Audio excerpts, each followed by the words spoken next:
Hello students, welcome to our channel. तो हम कर रहे हैं chemical reaction and equation for class 10th। Okay, so इसमें अभी तक हम जो देख चुके हैं उसमें हमने देखा है कि केमिकल रिएक्शन होती क्या है, हमारी डेली लाइफ में कौन सी केमिकल रिएक्शंस हो रही हैं, रिएक्टेंट प्रोडक्ट क्या होते हैं, और नोटेशंस कैसे होती है किसी भी कंपाउंड की, सॉलिड, लिक्विड और गैस को कैसे रिप्रेजेंट करते हैं किसी भी केमिकल इक्वेशन में।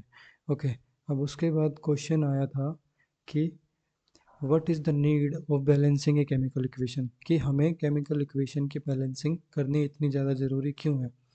तो उससे पहले हमने क्लास 9th में एक लॉ पढ़ा था, which is law of conservation of mass, that state that matter can neither be created NOR be destroyed during a chemical reaction, या फिर हम ये बोलें कि मास, मैटर की जगह क्या बोले, मास।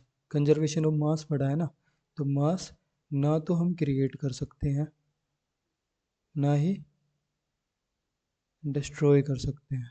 ओके, तो मास can neither be created NOR be destroyed in A chemical reaction during a chemical change.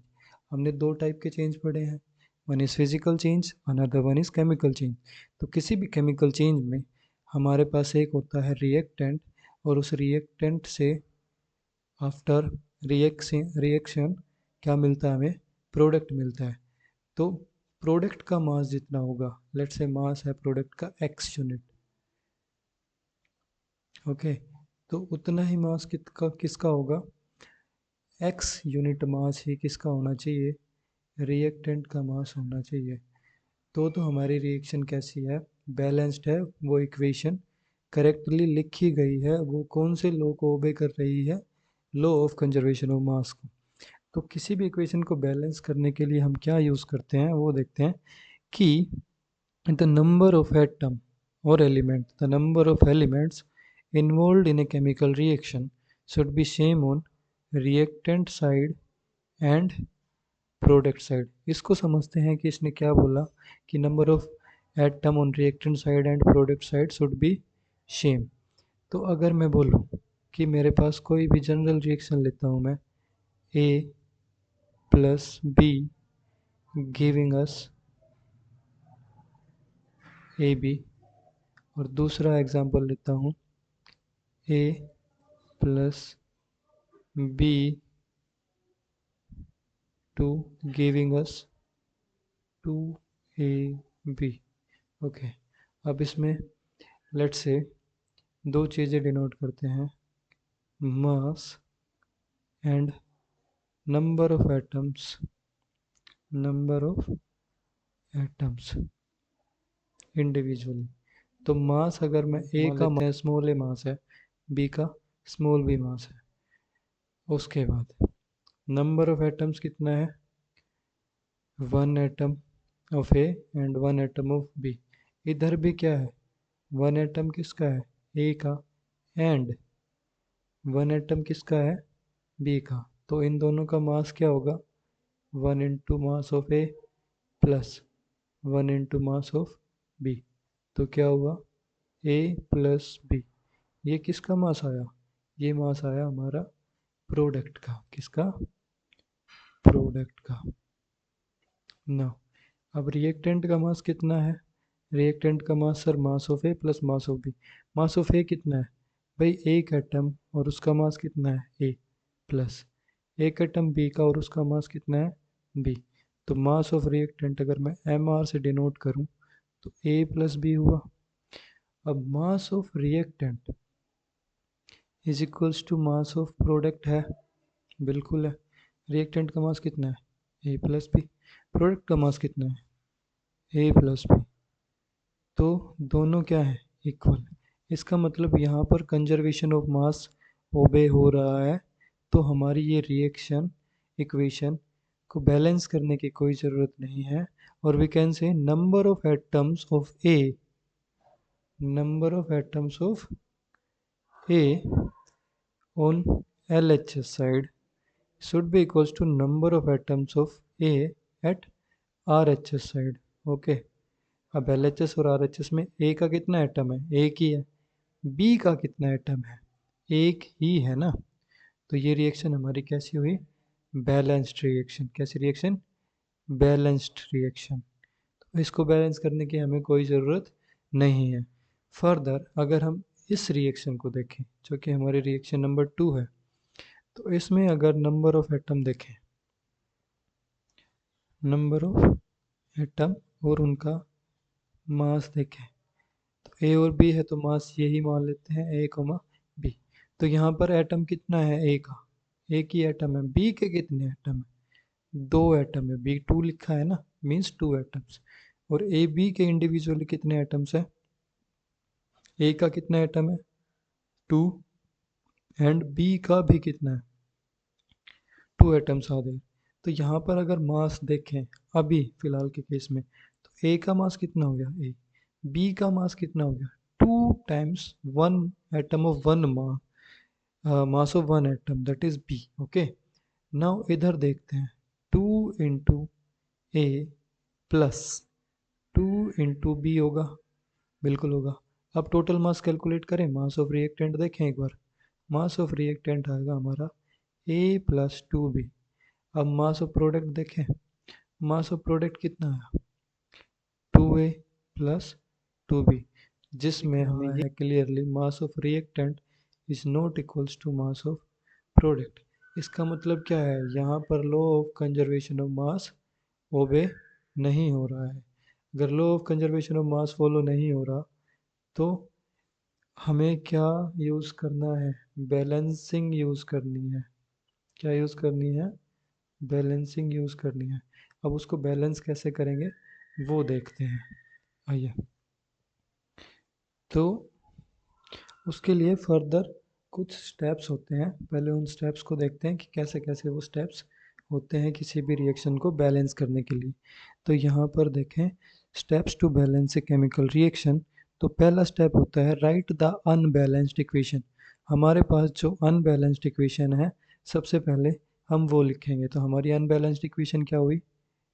A plus B to changing into 2ab, ये हमारी क्या है? Unbalanced equation. अनबैलेंस्ड इक्वेशन क्यों है? क्योंकि अभी हमने इन दोनों का मास कैलकुलेट करके देखा है and mass of reactant is not equals to mass of product. Okay, now हमने ये लिख ली, हमारा पहला स्टेप हो गया। इसको ब्रीफ करते हैं थोड़ा सा। Start by writing the chemical equation with the reactant on the left and product on the right. हमने कुछ ऐसा ही लिखा है, reactant on the left and product on the right. Now second point क्या बोलता है? List the elements involve. List the elements involve. तो यहाँ पर कितने एलिमेंट्स हैं? यहाँ पर 2 ही हैं। एक क्या है? ए, और दूसरा क्या है? बी। 2 एलिमेंट्स ही हैं। ओके, कर देते हैं। Identify all the elements present in the reaction. This will help you keep track of what you need to balance. Okay, तो ये क्या बोल रहा है कि सबसे पहले 2 एलिमेंट आइडेंटिफाई करो। 2 हैं, 2 से ज़्यादा हैं, सबको आइडेंटिफाई करके कुछ इस तरीके से लिख दो जिससे तुम्हें इस चीज़ का ट्रैक मिल जाएगा कि तुम्हें किस चीज़ को बैलेंस करने की ज़रूरत है। ओके, उसके बाद अगले पॉइंट पे आते हैं। Balance the atoms 1 element at a time. अब ये इम्पोर्टेंट चीज़ है यहाँ पर कि balance the atoms 1 element at a time. अगर हम इस रिएक्शन में किसी भी एलिमेंट को बैलेंस करें तो एक एलिमेंट को एक एलिमेंट के एटम को ही चूज़ करें बैलेंस करने के लिए। फॉर एग्जांपल मैंने ए को चूज़ कर लिया तो मैं पहले ए को ही बैलेंस करूँगा, both reactant and product side. अगर मैं बी को चूज़ करता हूँ तो मैं बी को ही बैलेंस करूँगा। ओके, तो इसको ब्रीफ देखते हैं। Balance elements that appear in only one reactant and one product first. Okay, start with the element that appears in the least number of compounds.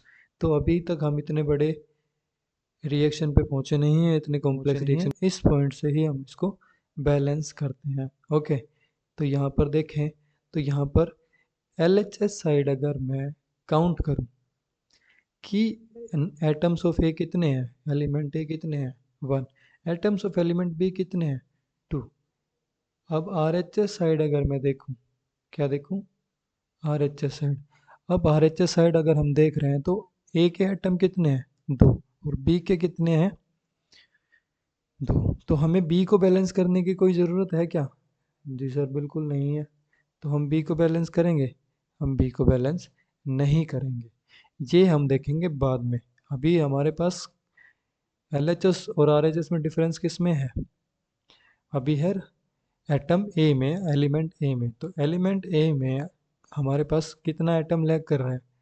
एक एटम लैग कर रहा है। अगर मैं इस ए को कोफिशिएंट ऑफ 2 से मल्टीप्लाई कर दूं तो मेरे पास ए के कितने एटम बन जाएंगे रिजल्टेंट में? ए के 2 atom L H S side, और बी के भी कितने एटम होंगे 2। अब आर एच एस साइड देखें, उस 2 से फ़र्क क्या पड़ रहा है? अभी तो कुछ फ़र्क नहीं पड़ा, 2 AB, तो 2 एटम ए के और 2 एटम बी के। तो अगर मैं बोलूँ कि यहाँ पर एक कोफिशिएंट ऑफ 2 लगा देने से मेरी रिएक्शन बैलेंस हो जा रही है। Balance in the sense final reaction क्या आएगी? 2A plus B2 giving us 2AB। Okay, अब ये तो बात हुई बैलेंसिंग रिएक्शन की। अब यहाँ पर ये देख लेते हैं law of conservation of mass obey हो रहा है या नहीं हो रहा। तो डायरेक्ट लिखूंगा मैं अब कि मैं समझा चुका हूँ। तो एटम कितने हैं 2, एक एटम का मास कितना था ए, प्लस बी का एटम कितने हैं 2, एक बी एटम का मास कितना था बी। तो ये क्या बना 2A प्लस 2B। ये क्या है? मास ऑफ रिएक्टेंट।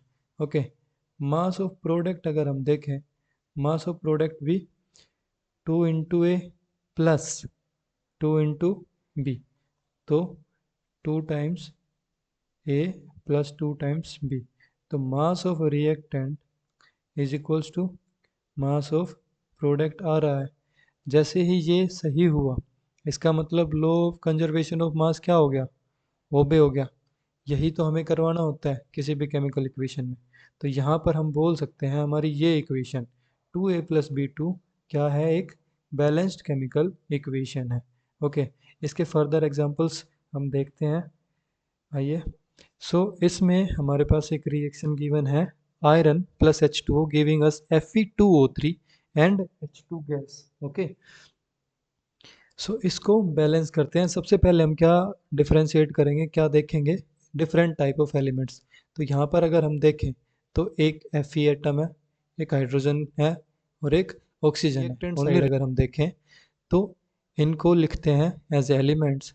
सबसे पहले Fe, हाइड्रोजन एंड ऑक्सीजन। उसके बाद LHS में कितने कितने एटम्स प्रेजेंट है इंडिविजुअल एटम के। तो यहाँ पर हमने देखा आयरन का कितना एटम प्रेजेंट है? एक एटम प्रेजेंट है, हमने लिख दिया। हाइड्रोजन के कितने हैं? 2 एटम प्रेजेंट है। एंड ऑक्सीजन के कितना है? 1 एटम प्रेजेंट है। तो सबसे पहले यहाँ पर हम किसको बैलेंस करेंगे? सबसे पहले हम बैलेंस करते हैं आयरन को, क्योंकि लीस्ट एटम है LHS में, और इधर एक कंपाउंड में भी शो हो रहा है। ठीक है, तो यहाँ पर आयरन के कितने एटम है? प्रोडक्ट साइड आयरन के कितने एटम है? 2 atom of Fe we are having. Okay, तो LHS को कितने से मल्टीप्लाई करना पड़ेगा हमें? आयरन की साइड से 2Fe। आयरन एटम को कितने कोफिशिएंट से मल्टीप्लाई करेंगे? कोफिशिएंट ऑफ 2 से मल्टीप्लाई करेंगे। उसके बाद कोफिशिएंट ऑफ 2 से जैसे ही मल्टीप्लाई किया, हमारा प्रोडक्ट साइड भी आयरन के 2 एटम हो गए और रिएक्टेंट साइड भी आयरन के 2 एटम हो गए। तो हमारी LHS यहाँ पर तो हो गई इक्वल। अब यहाँ पर इक्वल हो गई, बट हमने देखा ऑक्सीजन LHS में 1 है और RHS में कितने हैं 3। तो ऑक्सीजन को भी तो बैलेंस करना पड़ेगा। तो हमेशा बैलेंसिंग किधर से होगी? LHS साइड से होगी। LHS साइड में अगर हम देखें तो ऑक्सीजन का कितना है? सिंगल यूनिट है, 1 एटम ऑफ ऑक्सीजन। तो उसको किससे मल्टीप्लाई करेंगे? 3 से मल्टीप्लाई किया तो प्रोडक्ट में भी कितना है 3। तो यहाँ पर इसको 3 से मल्टीप्लाई किया तो कितने एटम हो गए? 3 एटम्स ऑफ ऑक्सीजन हो गए। बट जैसे ही हमने H2O को 3 के कोफिशिएंट से मल्टीप्लाई किया, हमारे पास हाइड्रोजन कितने हो गए? हाइड्रोजन हमारे पास हो गए 3 into 2 एटम ऑफ हाइड्रोजन, मतलब 6 एटम हाइड्रोजन हो गए। तो यहाँ पर प्रोडक्ट साइड अगर हम देखें, यहाँ कितने हाइड्रोजन एटम है? 2। तो उस हाइड्रोजन एटम को हमें कितने से मल्टीप्लाई करना पड़ेगा? यहाँ पर 3 से मल्टीप्लाई किया तो 6 हो गए, तो इसको कितने से मल्टीप्लाई करेंगे, 3 से मल्टीप्लाई करेंगे, तो ये हो गया हमारा 6। तो हमारी फाइनल इक्वेशन क्या बनती है, 2Fe plus 3H2O giving us Fe2O3 plus 3H2। ये हमारी फाइनल बैलेंस्ड केमिकल इक्वेशन होती है। अब अगर इस केमिकल इक्वेशन में हम काउंट करें एटम्स इंडिविजुअली LHS और RHS में, तो देख सकते हैं कि आयरन के LHS में कितने एटम है, 2, और RHS में भी कितने हैं, 2। ऑक्सीजन के कितने एटम है इधर LHS साइड, 3, तो ऑक्सीजन के इधर भी कितने हो गए, 3। अब हाइड्रोजन के 3 टू ज़ा 6, तो प्रोडक्ट साइड भी कितने हो गए, 6। तो हमारी रिएक्शन क्या हो गई, बैलेंस रिएक्शन हो गई। ओके, उसके बाद हमारा जो नेक्स्ट टॉपिक आता है वो आता है टाइप ऑफ केमिकल रिएक्शंस, जो कि हम पढ़ेंगे कल। Thank you so much guys.